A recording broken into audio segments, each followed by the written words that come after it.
Alles begann im letzten Winter mit einem Online-Seminar der ARC. Es ging um Segelgarderobe, also nicht Klamotten, sondern Segel. Bislang fühlte ich mich gut aufgestellt. Von Frog Sails, einer Segelmacherei in Schleswig, hatte ich mir eine neue Genua und ein neues Groß anfertigen lassen und auch hatte ich einen Gennaker.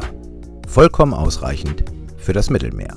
Für den Atlantik aber gibt es auch noch ein weiteres Segel, das von Interesse ist. Ein Segel für verschiedene Windstärken und verschiedene Windwinkel, das eine dämpfende Wirkung auf Böen hat, wo die Luft entweichen kann und der Bug sich nicht in die Welle steckt, weil das Segel nach oben gerichtet ist. Hinzu kommt, dass das Vorsegel stabil ist, dass es nicht so schnell einfällt und dass, wenn es doch einmal einfällt, es ohne einen Knall sich wieder öffnet. Und es muss einfach vom Autopiloten zu manövrieren sein. Das, was bei dem Online-Seminar für Blauwassersegler so angepriesen wurde, war der Parasailer. Ich war angefixt.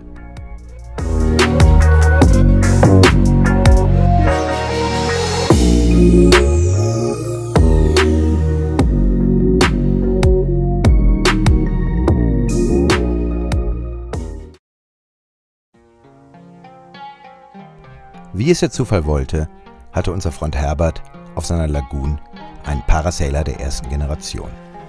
Zusammen mit Jan testeten wir ihn auf seiner Sun Odyssey 44i.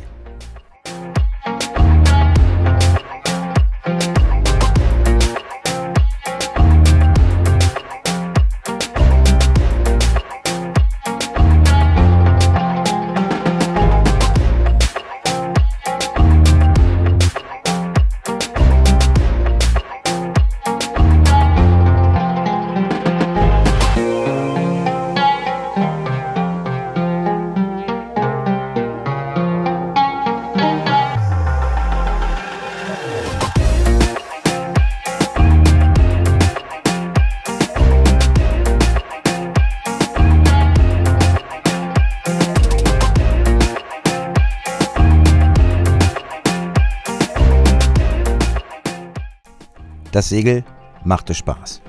Definitiv. Und so bestellte ich kurzerhand ein maßgeschneidertes Segel für meine Moody 425. Die zweite Generation der Parasailer unterscheidet sich von der ersten in der Flügelgeometrie. Damit ist die Performance des Segels noch besser, die Eigenstabilität größer und bietet viel mehr Sicherheit. Zudem ist es noch einfacher, das neue Segel mit dem Bergeschlauch zu setzen und zu bergen. Auch mit kleiner Crew.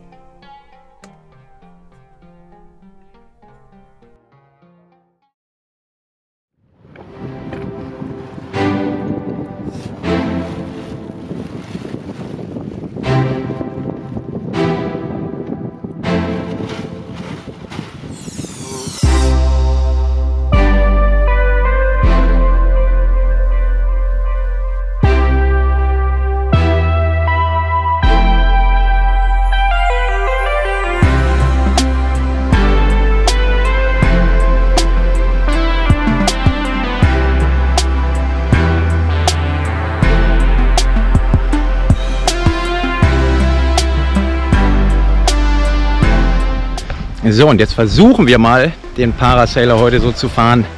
Also komplett Downwind. Also Wind kommt aus annähernd 180 Grad. Und wir lassen jetzt mal so ein bisschen vorm Boot fliegen. Das ist alles mal, wir sind ja immer noch in einer Testphase, um zu gucken, wie es hier am besten geriggt werden sollte. Wind soll noch ein bisschen auffrischen. Momentan haben wir aber Apparent Wind nur so um die 5 Knoten. Aber fahren auch jetzt schon wieder 4, also mal näher rangehen, knapp 4,5 Knoten. Das ist natürlich schon mal ganz nett. Und jetzt müssen wir uns nur noch ein bisschen uns mit dem Trimmen noch mal beschäftigen, wie wir das machen. Aber das kriegen wir auch hin. Slowly, slowly. Ja, langsam wieder flappy vorne, ne? Ein bisschen an der Luftseite, aber geht immer noch. Also mal kurz warten, ist natürlich jetzt relativ. Es gibt verschiedene Arten, den Parasailer anzuschlagen.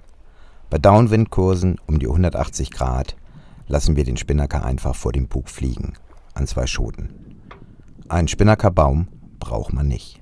Der Flügel reicht für ausreichend Stabilität. Auch wenn der Parasailer sich bei unseren Testversuchen vor dem Bug hin und her bewegt, bleibt das Boot absolut stabil. Am liebsten aber fahre ich den Parasailer wie einen Gennaker. Ich schlage ihn am Bug mit einer Taille an, habe dann Barberhauler und natürlich die Schoten. Für mich eine optimale Lösung bei Kursen bis zu 160 Grad oder sogar etwas tiefer. Der Parasailer ist zudem eine optimale Kombination aus Spinnaker und Gennaker. Laut Herstellerangaben kann man ihn sogar bis zu einem Windwinkel von 70 Grad fahren. Bis 90 haben wir es bislang getestet und sind mit dem Ergebnis super zufrieden.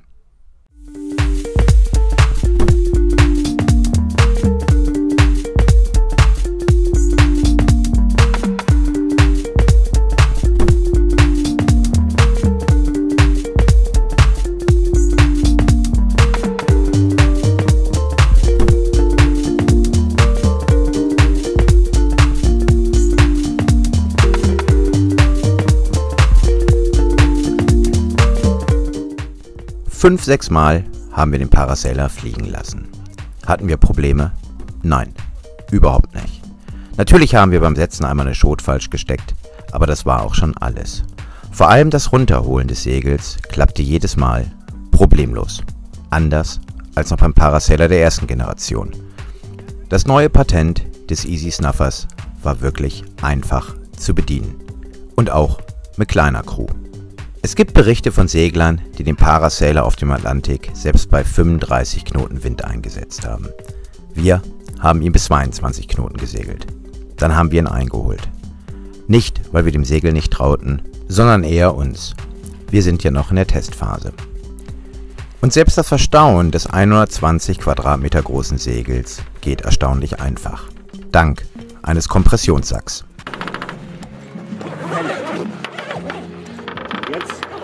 Wunder der Technik Kompression. Jetzt ich halte mal die Hand hier drauf. Und du stehst dir selber im Licht.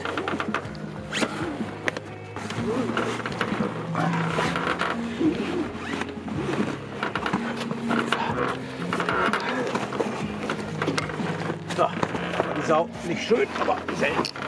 So fest hinauf.